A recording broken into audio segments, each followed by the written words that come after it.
And welcome back to Let's Play Ninja Gaiden Black, Master Ninja. As you can see, I'm getting harassed by bats as I'm trying to introduce the video. Anyway, as you can see, we've had an outfit change here. We are rocking my, probably my favorite alternate costume, the classic Ninja Gaiden, based on, of course, Ryu's iconic NES appearance. Spoiler, my only experience with classic Ninja Gaiden is playing half of the first game on an emulator when I was 13.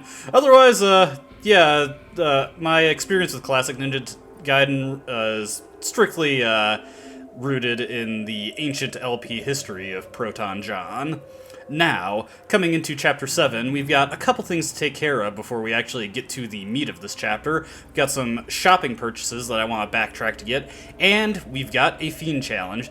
We will take care of the shopping first, but the Fiend Challenge is located all the way back in the Grail Chamber that we had to go to in the previous video. So, I will, the beginning of this video will be punctuated with some jump cuts. I'll meet you at Muramasa's shop to begin with.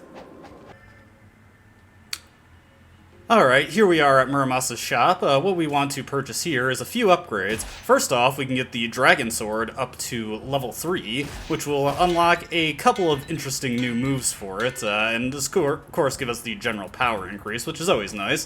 Vigoorian Flail up to level 2. We saw some of this in Ninja Gaiden Sigma, but this gives us the powerful kick-based Ripping Thunder move, as well as, you know, just a general power increase. Now the ultimate technique will consistently kill zombies on the final hit, which will be incredibly helpful, actually, in the next couple fights, and as well throughout the rest of the chapter. And finally, get the penultimate upgrade for the wooden sword. The final one will finally result in getting a worthwhile weapon. It will also cost 40,000 yellow essence. Additionally, we'll be getting another new weapon in the next chapter that I want to upgrade. That'll cost us some essence. I'd say ideally, I want to finish this chapter with around 60,000 yellow essence, which is going to be quite a bit, because we're likely going to burn through some supplies. Plus, by the end of this chapter, I definitely want a Talisman of Rebirth in the tank, just for the boss fight of this chapter, so we do have quite a bit of money to spend. Other than that, I'm going to top off my Elixirs of Spiritual Life, and when we come back, we will be in the Grail Chamber to take on the Fiend Challenge. I will meet you there. Hey, are you ready to fight more zombies? Because I sure am. Now, this is an exceptionally boring and tedious Fiend Challenge, which unfortunately is going to be set the tone for the rest of the Fiend Challenges in the game. After the very brutal first one, a lot of these are just really long grinding sessions. This case especially is true for that, because I am trying to explicitly slow down and grab some of the raw yellow essence that I pick from killing these enemies with UTs, which will get me a lot of money. It gets me pretty close to the cap in this chapter, which puts me in a really good spot, obviously. This is otherwise not too hard of a challenge. The main thing to keep in mind is that, I want to say there's like between 25 and 30 archers to deal with. You want to prioritize taking out those archers, just jumping between the sides of the rooms when they spawn in and taking them out as quickly as possible. They often drop blue essence, which allows you to fuel a fully charged UT right away, and in general, it's just a good idea to take them out, because they can break your guard and leave you open to be attacked or grabbed by the other zombies. This is not a challenge compared to the last one where you should be at serious risk of taking a lot of damage. Of course, I messed up a couple times, so like always, you can't just tell that from my playing. Otherwise, slow, easy challenge, get a lot of money, that's all there is to say about it. So, to pad out the runtime of this commentary, I will instead just give some trivia. Now, for the first half of my Ninja Gaiden Sigma Let's Play all those years ago, I in fact used the classic Ryu costume, as it was my favorite costume, and in that version of the game, you do have to be very hard mode to unlock it, so I wanted to don my reward for completing the game on very hard mode, as my Master Ninja run was very much a blind run through, and I learned stuff as I went. Halfway through the Let's Play, for the bulk of it, I had been recording it with a flip video camera, but halfway through that Let's Play, I learned about a little thing called Retsu Prey, and that taught me about standards for Let's Playing, and I suddenly became very self-conscious about my recording method. That put a halt to the Let's Play until I could save up enough money to get a capture card. At the time, the premier starter capture card, Dazzle, which I picked up, and after that, it took me quite a while to get to a point where I could figure out how to use Audacity, and the program that I can't remember the name of that I was using at the time, I want to say it was like, no, it wasn't XSplit, it was, I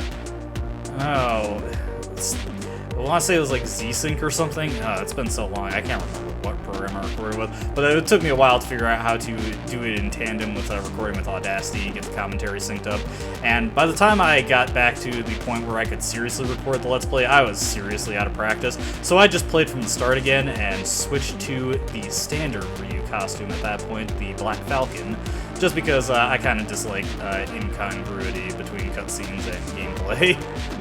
Yeah, I'm weird like that, but that is the not terribly interesting story of how the Ninja Gaiden Sigma Let's Play came to be. It is not a Let's Play that aged terribly well, but I do still have some degree of fondness for it. It was a serious challenge for myself, and I'm proud of myself for having completed it and actually sticking to such a tough game, and actually rallying my effort to come back and finish a Let's Play in spite of the fact that I was really unconfident with the technology I was using to record it. I actually managed to do it, and it got a reasonable amount of viewership at the time, and I was glad for that. Now we are about at the end of this challenge, so I will duck out here and resume with Live Cullen, who is trying his best to complete this chapter without any serious issues.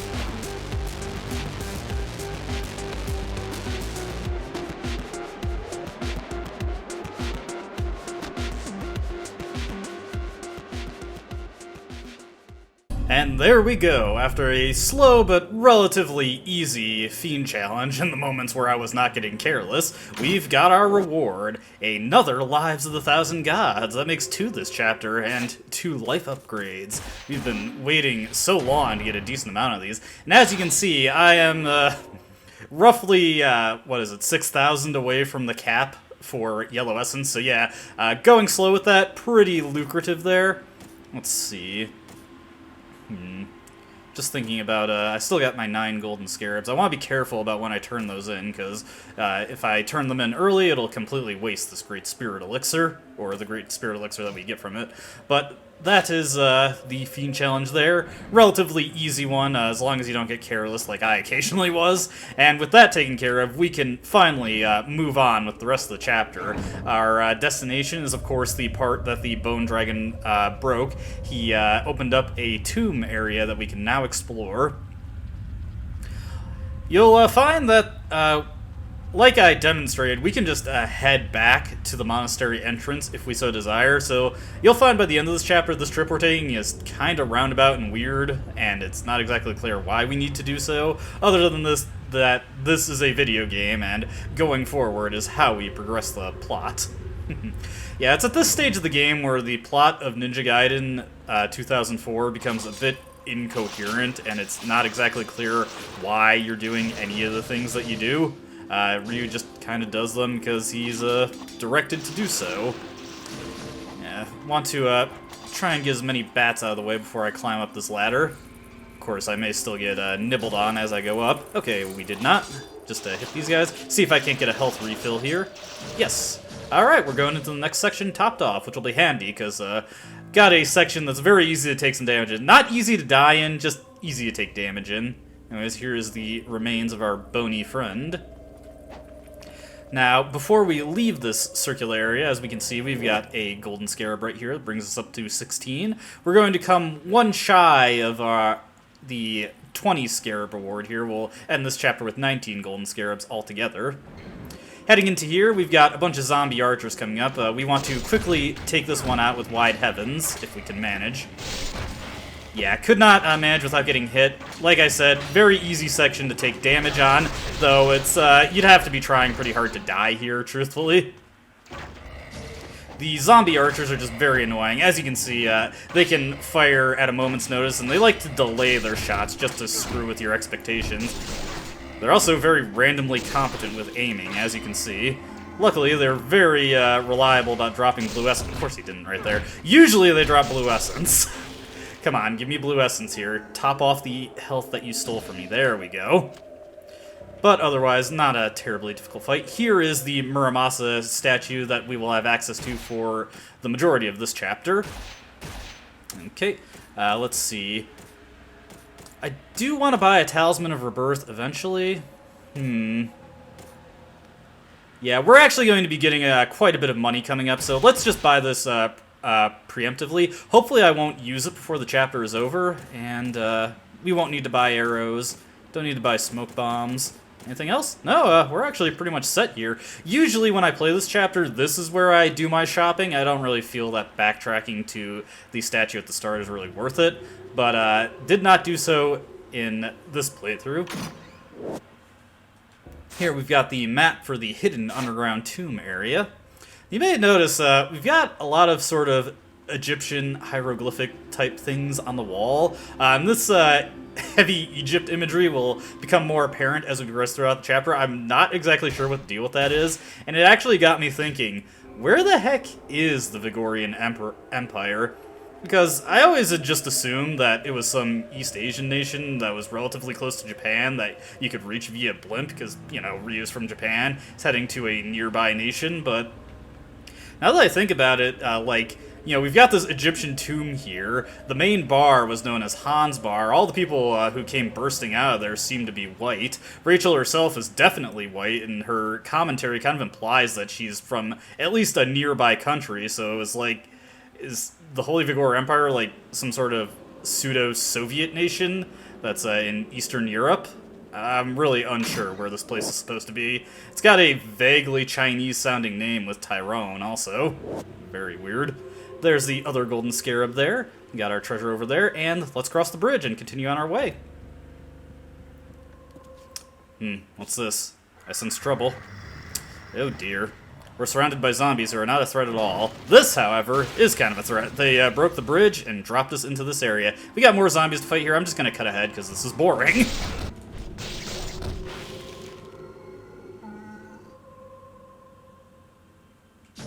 Alright, defeated all the enemies there. Actually did really badly. Halfway through the fight, some greater imps show up. Ended up having to use a couple of my elixirs of spiritual life and my great spirit elixir to conserve my talisman of rebirth, but that is okay for reasons that'll become apparent later.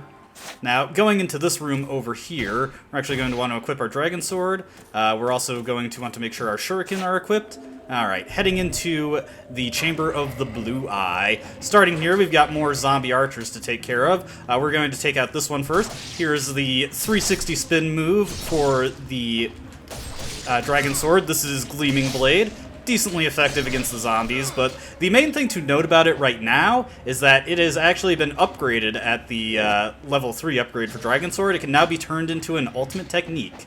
Now, there is a sort of jumping puzzle to solve for this room, or not a puzzle or jumping puzzle, but a timing puzzle. We're not going to do that. Instead, what we're going to do, just, screw that up a little bit. Throw the shurikens, do that, there we go, we're up here, skip the entire puzzle. Way more convenient than doing that while trying to hit these guys with arrows. And let's just see if I can't take this guy out like this. Yep. And we want to just hit that guy and do this. Here is the ultimate technique, Gleaming Blade. Pretty powerful if you can get all the hits to connect. I did not do that room as good as I usually do because I'm trying to explain it while I do it, but that is how it goes sometimes. Pushing in the blue eye brings that lever off the door. Looks like we got one more to get off there until we can progress. Hopefully beyond that door is a way out of here. Now let's just drop down here. As you can see, the next golden scarab located right behind this pillar. Don't want to miss that before we head out. Before we go into the next room, I actually want to equip the Art of the Inferno. We already got that treasure, didn't I? No, I did not. So let's just grab this real quick.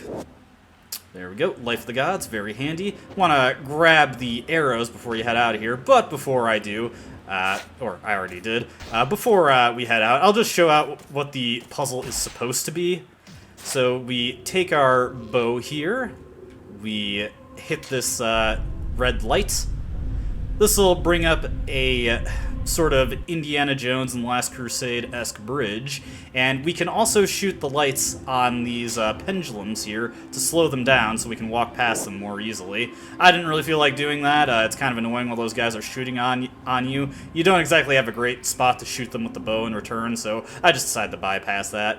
Now, heading back out into the central area, when we try to approach the door, we'll have another fight. I'm just going to take care of that off screen. Alright, those guys were no problem. Did not get my health up to full like I was hoping, but that's how it goes sometimes. Now, coming into this room is a puzzle that, well, we can technically bypass it. It's not as easy to do, though. Starting out— oh, come on, are you serious? Well, that's gonna be annoying for, my strategy for the boss fight. Oh, well. This is a very annoying room. We're gonna start by taking this guy out with the Art of the Inferno. He's standing back way too far for me to hit him with that from where I started. I should have labbed that more effectively. Wait, I want to change my armlet here. Now, I've seen somebody pull off the shuriken skip for this room also. I am nowhere near as good at pulling it off in this room as I am in the other one, though. So I try and do this a more legitimate way. Let's see, we want to poke out here. Yeah, this is a very tough room to actually shoot these guys without getting hit. Okay, oh, ugh. It was right about there, but I was too slow on the draw. Let's see if I can't— just want to wait for that guy to fire his arrow. Okay, we should be in a good position to not get hit. Yeah, this room is brutal to actually kill these guys in without eating a ton of arrows in return, especially because they're a pretty considerable distance away. Our arrows have some pretty considerable travel time. Very annoying. I'm so lucky that that guy missed. Okay.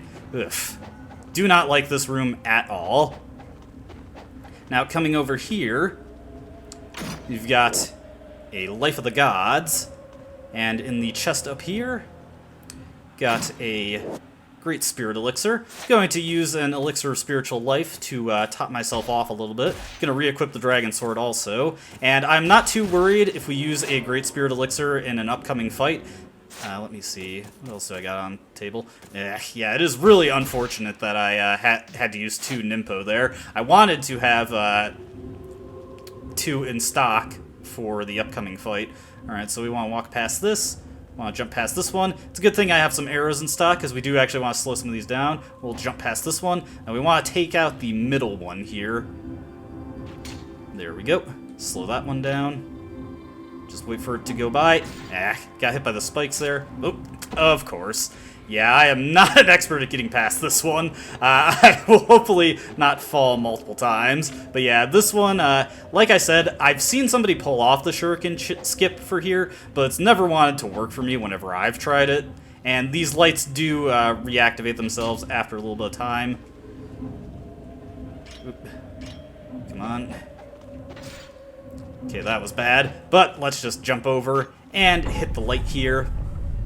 You may have noticed that I equipped the Art of the Fire Wheels. This is, once again, another fight where this Nimpo is pretty useful. Keeping the Armlet of the Sun on, because this will also be useful in this fight, ever so slightly. Actually, before I forget, we also want to get the Windmill Shuriken on. Now, the more astute of you might be able to guess why I'm going with this particular setup. Obviously, those who have played the game before know exactly why I'm going with this setup. And there is no treasure underneath the pillars there, just wanted to make note of that. Heading out into the central room here. Now this is pretty annoying if we die in the upcoming section here, because obviously we have not had a chance to save. If I screw up, I have to do that all over again. Fortunately, we've got a Talisman of Rebirth in the tank, so not too threatened by that, but I would definitely like to avoid it if possible. Coming into here, would you like a reused boss fight? Why, we've got to fight Hydrucubus again. This time, though, he has Bast Fiends on his side, and I screwed up getting that one at the start.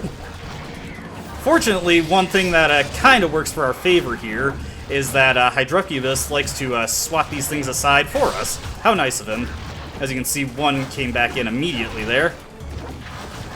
Oof, yeah. This is a pretty nasty room to fight in. It's still terrible on the frame rate like it was in the previous fight. And yeah, having these guard-breaking enemies pound you while you got another guard breaker coming in, yeah, that's not the easiest thing in the world to deal with. Alright. And we want to do Gleaming Blade here, and we're just going to repeatedly do Gleaming Blades to get that damage in. Yeah, this is why I wanted to have... Woo. Yeah, let's use that up real quick. Again, we want to burn our other healing items before we even so much as have a chance to use up our, what is it? Talisman of Rebirth, sorry. Trying so hard to focus on what's happening. This is a very chaotic fight. Ooh, that's bad. Okay, yeah, I'm in a dangerous situation. Like I said, we got one coming from the, what was it? The Golden Scarab rewards. Ah, of course I got nailed by that. Oh, I'm doing terrible. One thing to watch out for the Bass Fiends that I have not been able to demonstrate yet is that they can swat you out of the air with their Flying Swallow attack if you're not careful while doing an Azuna drop. Ugh, this is going terrible. This is probably the worst I've had this fight go in a while. Yeah, gonna have to use both there. It's not the end of the world, though. I would much rather have to deal with that than outright die. Alright, so it looks like his tentacles are gonna come back, but we should be able to finish him off with another Flying Swallow. Maybe with that? Yes. Oof. Brutal fight. That is definitely the worst I've ever had that go, of course, because I'm recording. But hey, at least we got through it without using the Talisman of Rebirth. We're going to be able to restock our items because we can head back to Muramasa now. And also, for defeating him, we get another Lives of 1,000 Gods. That's 3 this chapter. Very, very nice. And as you can see, we've got plenty of yellow essence to spare, so I'm not too worried about how poorly I did on that fight.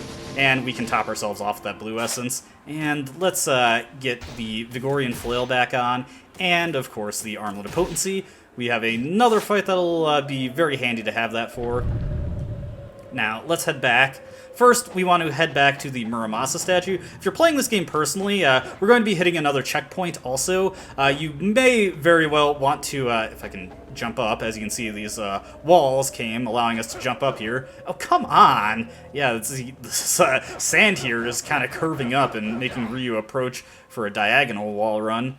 If you're playing personally, you may want to make a separate save here. In Ninja Gaiden Black, this Muramasa statue right here that we're coming up on, this is our only opportunity to shop, and if we go past this point, we will not have any more opportunities to shop. We will not be able to restock our supplies, and that is a very, very bad situation to find yourself in, for reasons that we will be getting to shortly. Gonna buy 1 Great Spirit Elixir here, gonna talk to Muramasa to trade in our Golden Scarabs.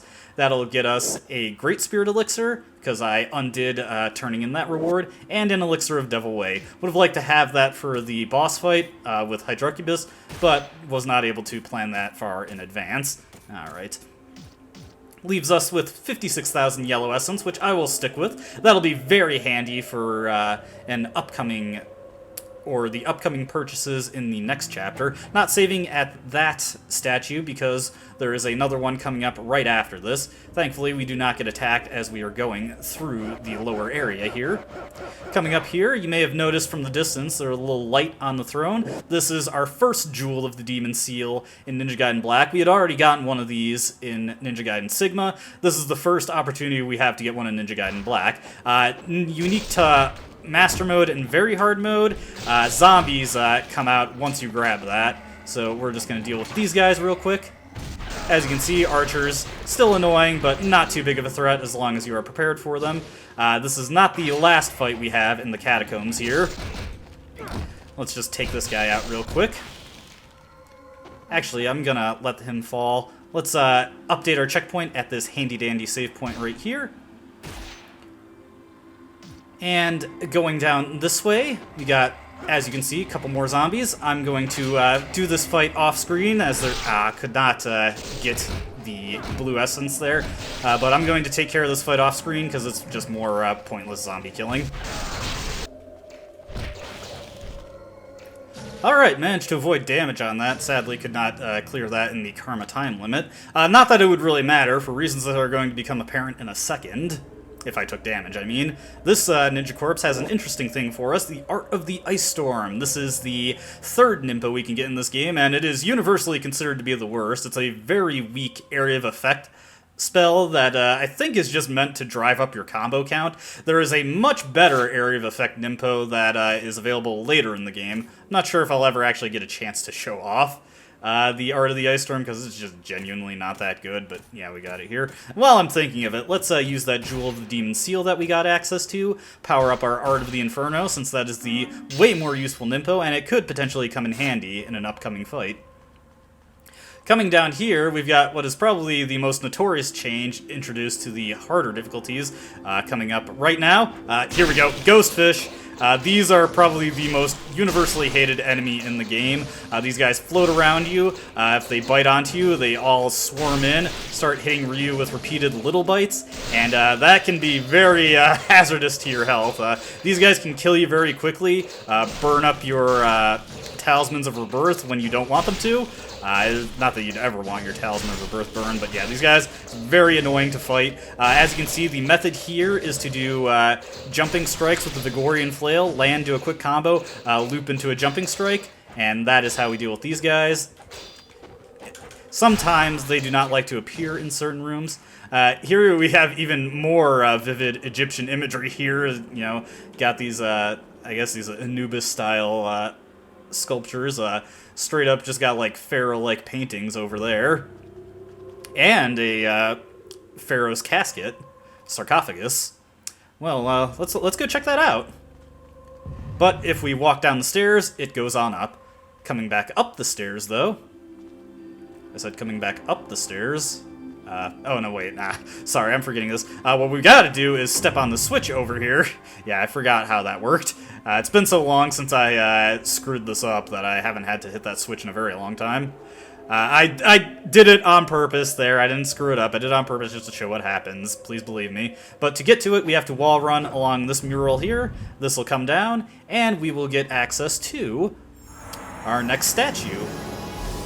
This is the first statue that you get in Ninja Gaiden Sigma, but it is our second in Ninja Gaiden Black, of course. We get Wolf, the Deity of Wisdom, and we get the Skull Key. Now, as you can probably figure, the Skull Key can be used on that door over there, but is there another skull door that we saw at any point that we could use this on? Well, something to ponder. Now, one thing to note about the ghost fish that we encountered, on normal mode, you do not encounter those things until Chapter 14. They are strictly an endgame threat in normal mode. You encounter them all over the place, starting from now on very hard, or hard, very hard in Master mode, and you will get pretty sick of them. The nice thing about them, though, is that they are very easy to drive up high combo counts again, which means that... Ooh, that could have been bad. That means it's very easy to get a lot of essence off of them, which will become very important later in the game. Because, if you remember, once we pass certain combo thresholds, the amount of yellow essence we start getting from enemies goes up. How did that put us? Yay, we're at 74,000. Pretty good position. Now, I said that the Muramasa statue that we passed is our last opportunity to shop. This is why. Once we reach this point, after fighting those ghost fish, and it's very easy to walk in here and not know those ghost fish are there and get killed by them, so yeah, that's a bit of a cheat move, but the crack that we saw form at the end of the previous chapter finally breaks open, huge jet of water, and we cannot swim back to the Muramasa statue at this point, and there is no other Muramasa statue available for us to use. So, if we are blown this way, and we do not have any supplies, we do not have a chance to restock, which is very horrible. I grabbed the golden scarab here. Now, if I was doing this in my personal run, I would just swim to the elevator that you saw over there and ride on up it, but I am not on my personal run, and I am almost certainly going to take some damage in the upcoming fight, and I do not want to waste my Talisman of Rebirth on that. So we're going to head over this way first. Now we find this other stone platform that we can interact with, but Ryu cannot do anything with it. Shows no signs of moving. The more important thing that we find is a save point, so let's update our checkpoint here. Now we gotta swim on back. I suppose one thing I've been meaning to mention this whole chapter that hasn't really been relevant at this point, but is something that could potentially become a factor in a lot of fights if you're going for karma at all. There is a hard limit of 50 ultimate techniques that you can use in fights to get karma from them. After the 50th ultimate technique is used, you no longer get karma from using them in fights, which you may have noticed in the fiend challenges that we've done up to this point. Notably, counting towards this counter is half-charged ultimate techniques, so you definitely want to go for as many full-charged UTs as possible if you're doing karma runs. Hey, this elevator, it took us back into the monk's room, and we get locked into another fight here. We want to take these things out as efficiently as possible. Did pretty bad there. Let's, ooh, yeah, this, not an easy fight to do well in. There we go. Hit him with the Ripping Thunder. Let's see if I can't get the UT. Yes! This should take out a couple of them for us. Oh, that's bad. Alright, let's hit this guy with Wide Heavens. See if we can't get some health off of him. No. That's kind of unfortunate. Now I'm going to quickly double back to the save point. Well, actually, there is one thing we can do. Checking over here. Looks like the monk actually had a chance to go through this room, and he is a little irate that somebody stole from him. Right, left, right, left. But what is his daughter's birthday? Aha! This guy has just abysmal password security. So yes, it was, what was it, right, left, right, left? I already forgot. Well, I'm about to find out. Yes, so it was right, left, right, left. So we want to... and then go all the way around to the left. Remember, these puzzles were a bit harder in Ninja Gaiden Vanilla, because you actually had to manually lock in those numbers. But we get a Life of the Gods for robbing this guy again. Now I'm going to head back to the save point, because there's a pretty high chance that I'm going to die on the upcoming boss fight. And it would be really annoying to have to redo that fight with the Bast Fiends and the Ninja again. So we're just going to take a quick chance to save, and I'll be right back.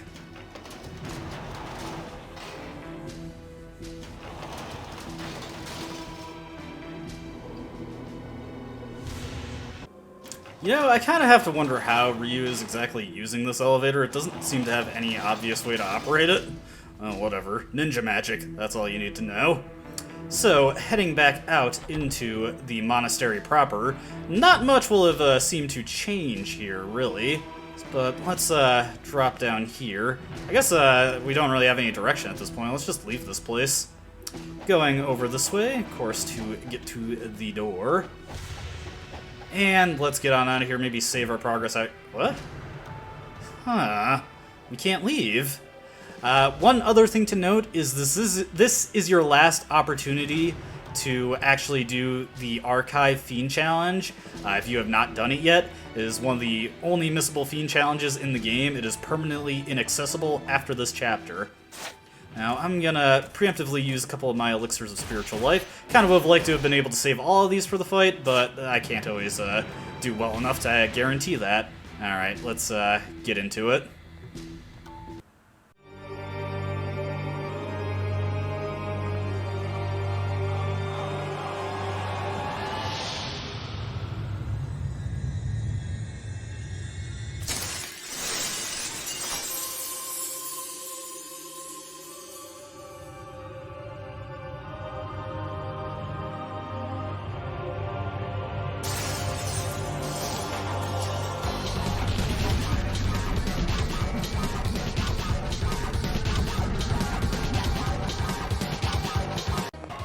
And here's probably one of the most notorious bosses in the game. It's Alma. Ugh, this is a tough one. On your first time playing this game, this fight will probably kill you a ton of times. And unfortunately, in addition to Alma's usual nonsense, we've got greater imps to deal with.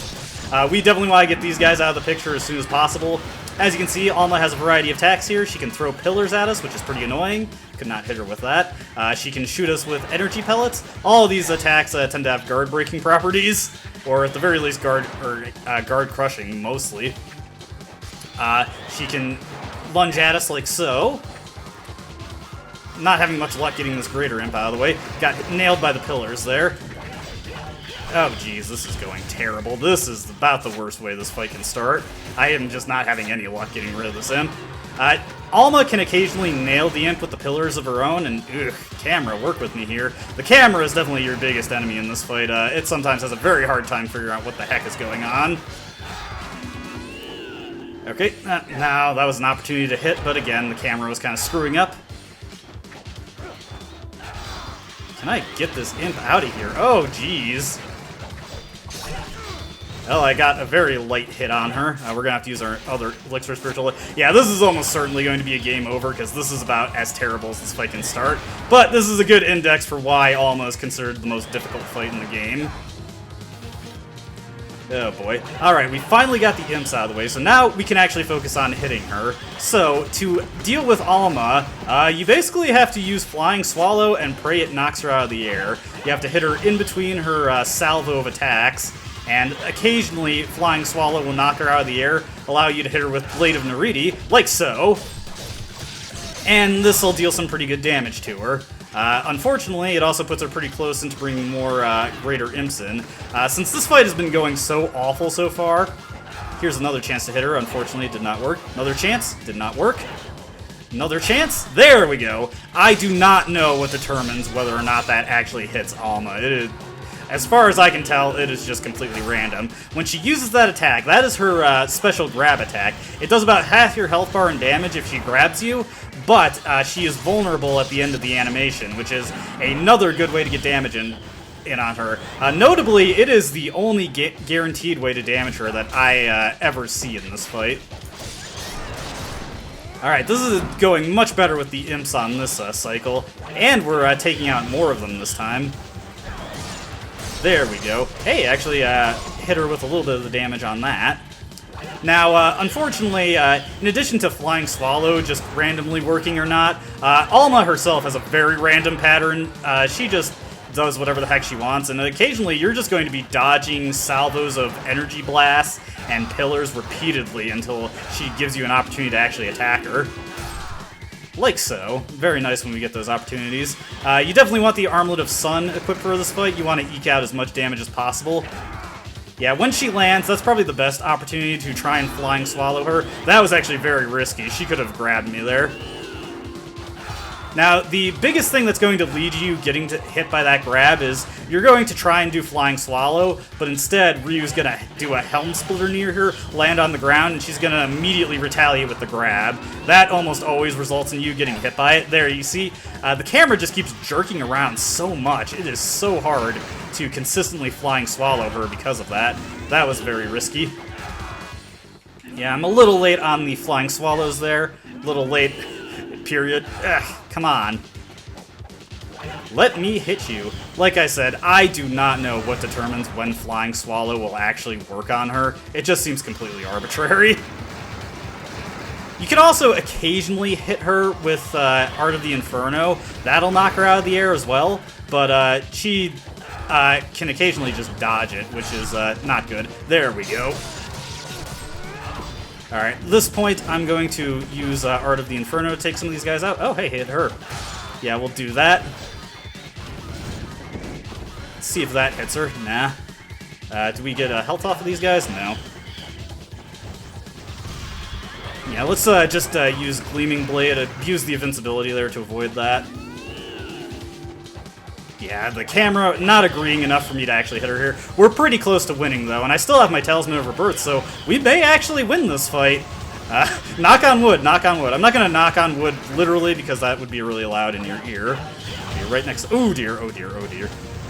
Yeah, and this is where the Alma fight is at its most annoying, when she's just constantly bombarding you with... Oh, oh, oh, oh!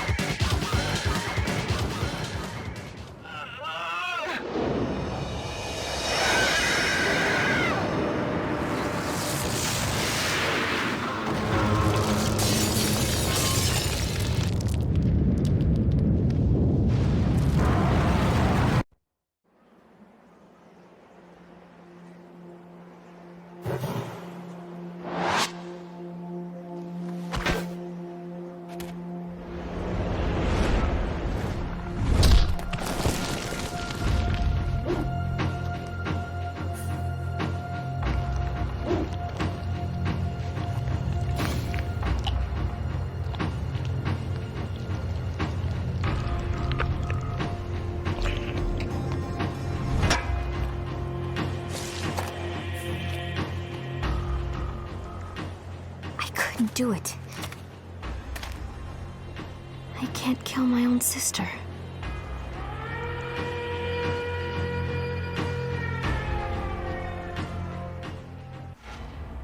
Heck yeah! First try on the Alma fight. clearly I am a Master Ninja. I was so positive I was going to die on that fight during recording. I actually did this chapter deathless on my practice run, and I only got to do one practice run, unfortunately, due to a lot of conflicting plans, but man, I am so happy with that. I remember back in my original Ninja Gaiden Sigma Let's Play, Alma was another big stopping point for me that caused me a lot of trouble, so I am so glad to have beaten her here on the first try in an actual recording. Didn't go as cleanly as I would have liked, but I won, so who cares? Internal Affairs National Security Forces. The Duoco Monastery has been attacked and has suffered extreme damage. Request full alert throughout Tyrone. The dispatch order has been received from Tyrone High Command. This is a Code Orange situation. Set up a curfew for all civilians. Request available information on the target. No new information at this time.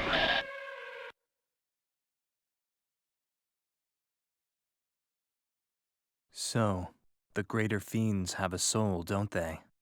Yes, they are the ones who retain a spirit even after becoming fiends. There are only 3 of them. Doku, my sister, and another who guards the Emperor. It's not safe for you to be around me. You should go now.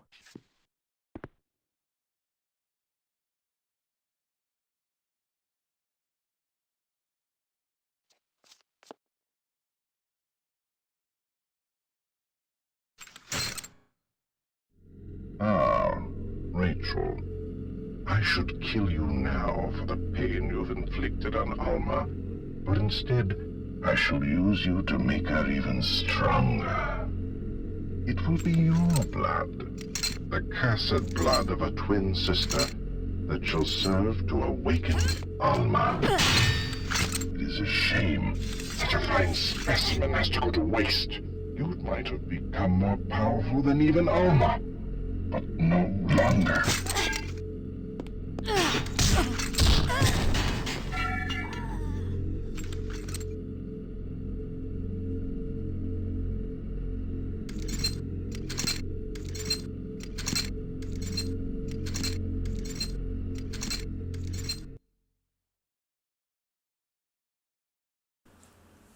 And with an extremely sturdy backhand, Doku has kidnapped Rachel, completely cementing her status in the story as a secondary female character who is just there to be eye candy. Poor girl.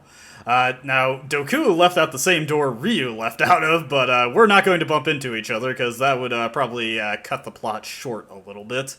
And now, Tyrone has gone under full alert. Martial law is in effect, and the military is roaming the street.